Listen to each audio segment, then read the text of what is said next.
Hello everyone, I'm Muhammad Ali and with me are my buddies Hamid Abdullah and Muhammad Wasim, and together we're going to explore the future trends in space propulsion. And we'll keep this video under 5 minutes, so let's begin.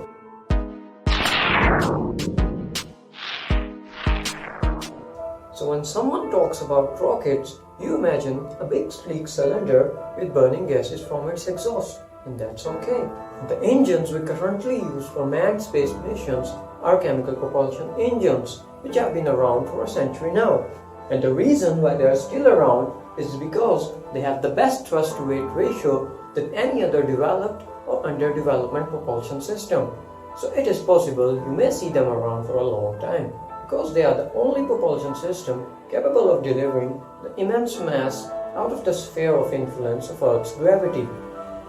Now there used to be an alternative to a chemical engine, which was supposed to be nuclear propulsion. But considering the difficulty in maintaining the nuclear reactor and the fact that what would happen if the rocket-carrying nuclear reactor explodes on Earth, we simply don't want another Chernobyl incident. There is a parameter on which rocket's performance can be measured, which is known as ISP or specific impulse. Measured in seconds, ISP is nothing else than the duration the rocket can produce thrust equal to the amount of propellant used. Now at best, the chemical rockets can provide us specific impulses of 450 seconds, while nuclear-driven engines can provide us ISP values of 900 seconds, which shows that they are 2 times more efficient. This is because when a chemical reaction occurs, the byproduct of combustion is H2O, i.e. water, which has a higher density and is present in the exhaust, and it decelerates the whole exhaust gas velocity. While in nuclear propulsion there is pure fuel, or let's say hydrogen, which accelerates faster and as a result gives better propulsive thrust, since the losses are minimum. But instead of using nuclear energy directly into nuclear thermal rockets, the idea was abandoned because of the introduction of electrical engines. Electric propulsion can be categorized into 2 main groups, namely ionic and non-ionic drives, which would have further subgroups. Electric propulsion thrusters for spacecraft may be grouped into 3 families, based on the type of force used to accelerate the ions of plasma. There are 3 major categories which are as under: electrostatic, electrothermal, and electromagnetic. These will be further briefed by my buddies. Assalamu alaikum fellows, I am Hamid Abdullah and I will give you a brief introduction to these 3 ionic drives. Starting with the electrostatic engine, the acceleration is caused mainly by the Coulomb force, which is the application of static electric field in the direction of the acceleration. A good example of electrostatic engine is the Hall effect thruster. One such drive is the Star ionic drive used on retired Dawn spacecraft, which uses xenon as a propellant gas because of its high molecular mass that allows it to provide more kick per atom while being inert and high storage capacity. The next is electrothermal engines.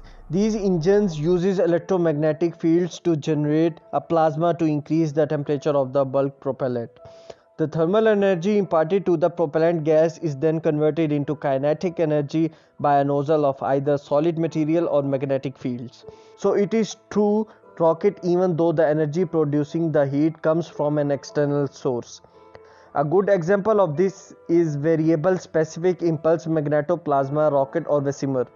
It uses radio waves to ionize and heat an inert propellant, forming a plasma, then a magnetic field to confine and accelerate the expanding plasma, generating thrust.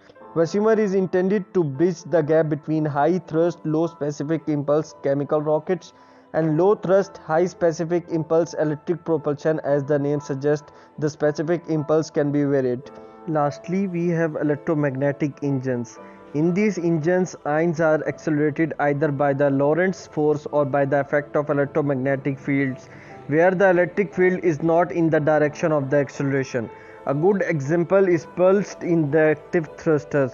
You must be pretty amazed by these engines, but I promise the upcoming engine will be far more interesting than these ones, and will explain by my fellow Muhammad Wasim.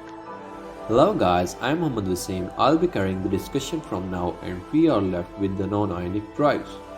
Just like ionic drives, non-ionic drives also come in 3 main categories: photonic, electrodynamic tether, and controversial.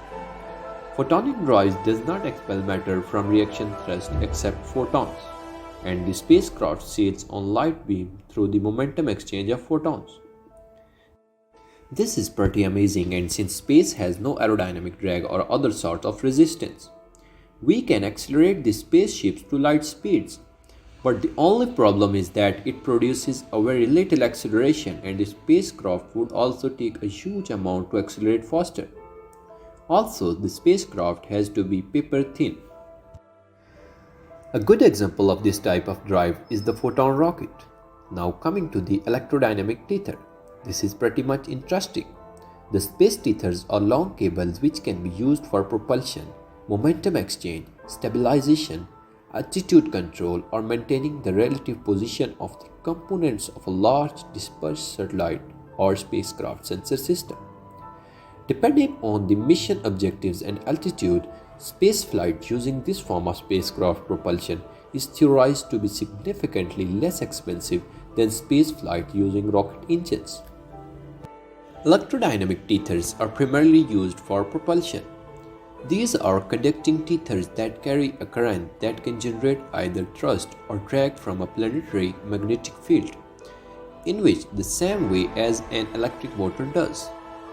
Last off, we have the controversial drives. These are the drives which deny the laws of physics, and no one knows how they work. These deny the Newton laws. The example are EM drives or electromagnetic drives and quantum vacuum thruster. Thanks.